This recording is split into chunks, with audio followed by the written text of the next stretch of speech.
मुकेश के गांव में कई दिनों से लगातार तेज बारिश हो रही थी।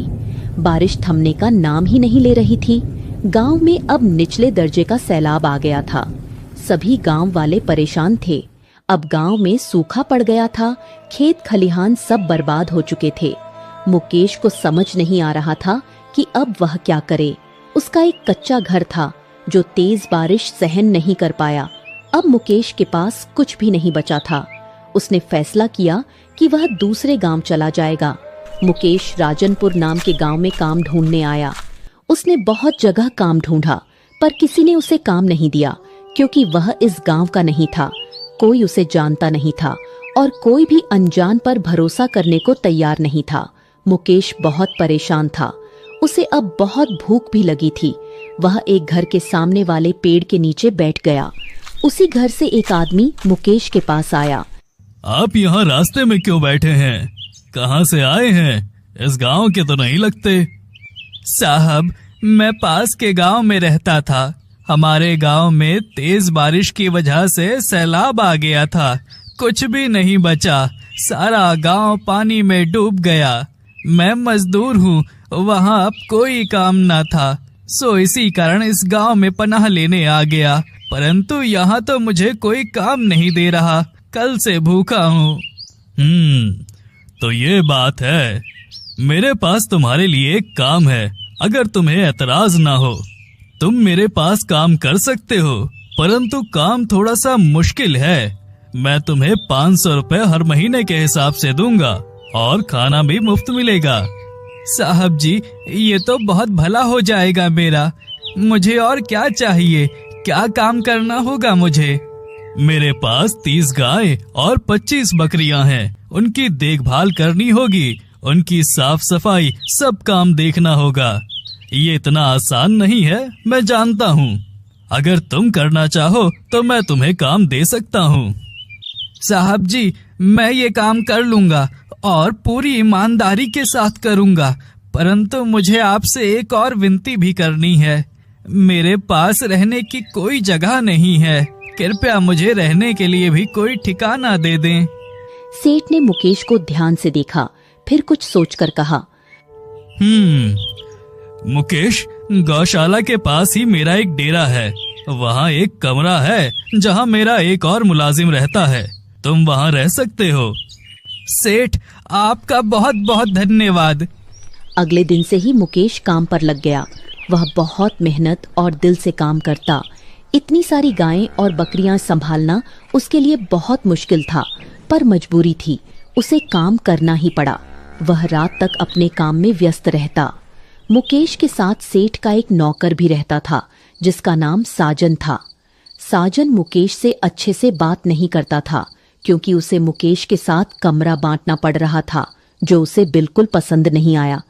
ऊपर से मुकेश की मेहनत देखकर सेठ भी उससे बहुत खुश थे। यही बात साजन को चुभ रही थी।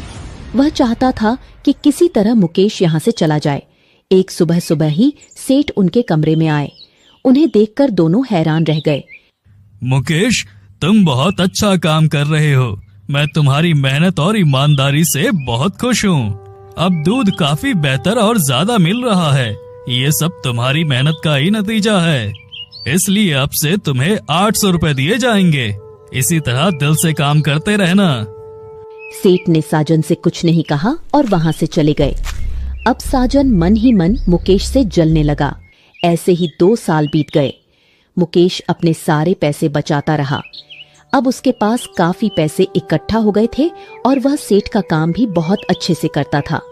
एक दिन मुकेश गांव के बाजार में अपने लिए कुछ सामान लेने आया। वहां उसने 2 लोगों को आपस में बातें करते सुना। अरे सुना तुमने, गांव में आजकल कितनी चोरियां हो रही हैं। कल रात बेचारे राकेश की सारी जिंदगी की जमा पूंजी चोरी हो गई। रो रो कर उसका बुरा हाल है। हाँ, मैं भी मिला था। बेचारा बहुत परेशान है। वो तो गांव छोड़कर शहर जा रहा है। ये सब सुनकर मुकेश परेशान हो गया। उसने बड़ी मेहनत से थोड़े पैसे जमा किए थे। उसका सपना था कि वह अपने लिए एक घर और खेती करने के लिए थोड़ी जमीन खरीदे। इसीलिए वह पैसे बचा रहा था। मुकेश सीधा गौशाला गया और बचा हुआ काम पूरा किया। जब वह कमरे में आया तो खाना आ चुका था। मुकेश खाना खाने बैठ गया। साजन देख रहा था कि मुकेश खोया खोया और परेशान लग रहा था। क्या हुआ है? आज कुछ परेशान लग रहे हो? कुछ नहीं, बस वैसे ही। मुझसे बता सकते हो सकता है मैं तुम्हारी मदद कर सकूं। मुकेश जानता था कि साजन उसे पसंद नहीं करता, इसीलिए वह अपनी परेशानी उससे साझा नहीं करना चाहता था। लेकिन जब साजन ने पूछा तो उसने सब बता दिया। साजन उसकी बात सुनकर कुछ सोचता है और कहता है, मुकेश, इसके दो हल हो सकते हैं। या तो तू शहर चला जा, वहाँ तुझे चोरी का खतरा नहीं होगा, या तो गांव में एक सेठ है जो लोगों के पैसे अपने पास अमानत पर रखता है, वहाँ गिरवी रखवा दे, फिर तेरा डर खत्म हो जाएगा। मुकेश साजन की बात पर गौर करता है। अगली सुबह साजन उसे सेठ के घर के पास ले जाता है। मैं इतना ही तेरा साथ दे सकता था, अब तू जाकर सेठ से बात कर ले, मुझे अपना काम भी करना है, मैं चलता हूँ। मुकेश साजन को जाता देख सेठ के घर के अंदर चला जाता है। कौन हो तुम और किस काम से आई हो? सेठ जी, मुझे आपके पास अपने कुछ पैसे रखवाने हैं। मैंने सुना है कि आप लोगों के पैसे ईमानदारी से अपने पास रखते हैं। मैं गांव में चोरी की खबर से परेशान हो गया था। ऐसी बात है। कितने पैसे हैं तुम्हारे पास? सेठ, 9,500 हैं। अच्छा, लाओ दो, मैं रख लेता हूँ। तुम जब चाहो आकर मुझसे अपने पैसे लेकर जा सकते हो, मैं अच्छे से संभाल कर रखूंगा। तुम बेफिक्र होकर जाओ, समझो अब ये मेरे पैसे हैं, यहाँ से कोई चोरी नहीं कर सकता। वह अपने पैसे रखवाकर वापस लौट आता है। धीरे धीरे 3 साल बीत जाते हैं। अब मुकेश के पास काफी ज्यादा पैसे इकट्ठा हो चुके थे। वह सेठ के पास जाकर कहता है, सेठ, आपका बहुत धन्यवाद। आपने मुझ गरीब को काम दिया, 2 समय का खाना दिया, मेरा इतना ख्याल किया। मेरे पास इतने पैसे अब हो गए हैं कि मैं अपना घर खरीद सकूं। ये सब आपके कारण हुआ। मुकेश की आंखों में आंसू आ जाते हैं। सेठ उसे हौसला देते हैं। मुकेश, ये सब तुम्हारी मेहनत का नतीजा है। मैंने तुम पर कोई एहसान नहीं किया। तुमने दिन रात मेहनत की है, ये तुम्हारी मेहनत का ही फल है।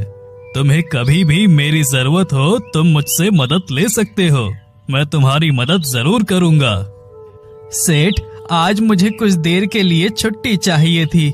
मैंने अपने कुछ पैसे वो गांव के मुखिया सेठ के पास रखवाए हैं, वो लेने जाना है। फिर आप मुझे घर का सौदा करवा दीजिएगा। ठीक है, तुम जाओ मुकेश। लेकिन जब मुकेश उसी सेठ के घर लौटता है और अपनी बात सुनाता है तो सेठ क्रोधित हो जाते हैं। कौन हो तुम? क्या काम है? सेठ, मैं मुकेश हूँ। आपके पास पैसे रखवा कर गया था 3 साल पहले, वही लेने आया हूँ। क्या कोई कागजात है तुम्हारे पास? मैं ऐसे ही किसी के पैसे नहीं रखता। सेठ, ये क्या कह रहे हैं? मैंने आपकी ईमानदारी को देखकर पैसे रखवाए थे। आपने मुझे किसी कागजात का नहीं कहा था, याद करिए। सेठ अपने नौकर को बुलवाकर मुकेश को बहुत पिटवाते हैं और उसे घर से निकाल देते हैं। मुकेश रोते हुए वापस चला जाता है। मुकेश की हालत देखकर साजन खुश होता है। वह मन ही मन सोचता है, अब तो यह यहाँ से चला ही जाएगा। अगले दिन मुकेश को तेज बुखार हो जाता है। यह खबर सेठ तक भी पहुँच जाती है। सेठ उसे देखने आते हैं। क्या हो गया मुकेश, तुम्हारी ये हालत कैसे हुई? मुकेश, जो दर्द से हिल भी नहीं पा रहा था, उसके जिस्म और चेहरे पर चोट के निशान साफ नजर आ रहे थे। उसने सेठ को पूरी बात शुरू से बताई। सेठ ने तुरंत साजन को बुलवा लिया। साजन, तुम्हें पता था ना कि वो सेठ कितना लालची और दुष्ट है। तुमने क्यों बेचारे मुकेश के पैसे वहाँ रखवाए? साजन के पास कोई जवाब नहीं था। वह चुप हो गया। साजन, जवाब दो, नहीं तो सजा के लिए तैयार रहो। सेठ, मैं बस यही चाहता था कि मुकेश यहाँ से चला जाए। मैं उसका नुकसान नहीं करना चाहता था। साजन, तुम्हारी ही वजह से उसका नुकसान हो गया है। मुकेश के साथ तुम्हारा सलूक मैंने देखा था, मैं सब समझता था, परंतु मुझे नहीं पता था कि तुम इस हद तक गिर जाओगे। अब मैं तुम्हें यहाँ नहीं देखना चाहता। शाम तक यहाँ से चले जाओ। वह सेठ के पैरों में गिरकर माफी मांगने लगा, पर सेठ ने माफ नहीं किया।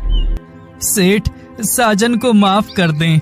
वो सच्चे दिल से माफी मांग रहा है। शायद मेरे भाग्य में ही ऐसा लिखा था। मुकेश के जोर देने पर सेठ ने साजन को माफ कर दिया। साजन को अपनी गलती का एहसास हुआ।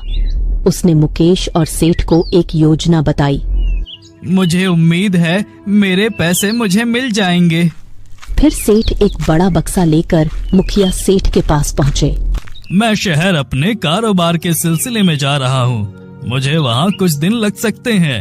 इस कारण मैं अपने पैसे आपके पास रखवाने आया था। गांव के हालात तो आपको पता ही है।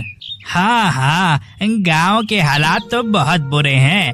आए दिन चोरी होती रहती है। अच्छा किया आप मेरे पास अपने पैसे ले आए। वैसे कितने पैसे हैं? इस बक्से में पूरे 2 लाख हैं। मुखिया की नजर बक्से से हट ही नहीं रही थी। वह किसी भी तरह सेठ से पैसे लेना चाहते थे। मुखिया की आंखों से लालच साफ झलक रहा था। इतने में मुकेश अंदर आया। मुकेश को देखकर मुखिया के माथे पर पसीना आ गया। वह नहीं चाहते थे कि सेठ के सामने उनका सच सामने आए।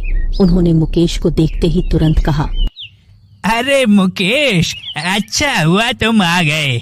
मेरे आदमी सुबह से तुम्हें ढूंढ रहे थे। तुम्हारी अमानत तुम्हें सौंपनी है। मैं अभी देता हूँ। मुखिया ने जल्दी से मुकेश के पैसे वापस कर दिए। मुकेश बिना कुछ कहे पैसे लेकर वहाँ से बाहर चला गया। मुकेश के जाते ही साजन अंदर आया। सेठ, आप यहाँ बैठे हैं। अभी अभी खबर आई है कि शहर में जिस व्यापारी के पास आप जाने वाले थे वो कल ही यहाँ आ रहे हैं। ये तो बहुत अच्छी बात बताई तुमने साजन। मेरी तो सारी चिंता ही दूर हो गई। मुखिया साहब, अब मैं चलता हूँ। मेरा मसला हल हो गया है। अब ये पैसे रखवाने की जरूरत नहीं है। परंतु मैं आपकी ईमानदारी से बहुत खुश हूँ। कभी भी जरूरत पड़ी तो आपके पास ही आऊंगा। अच्छा खासा माल हाथ से निकल गया।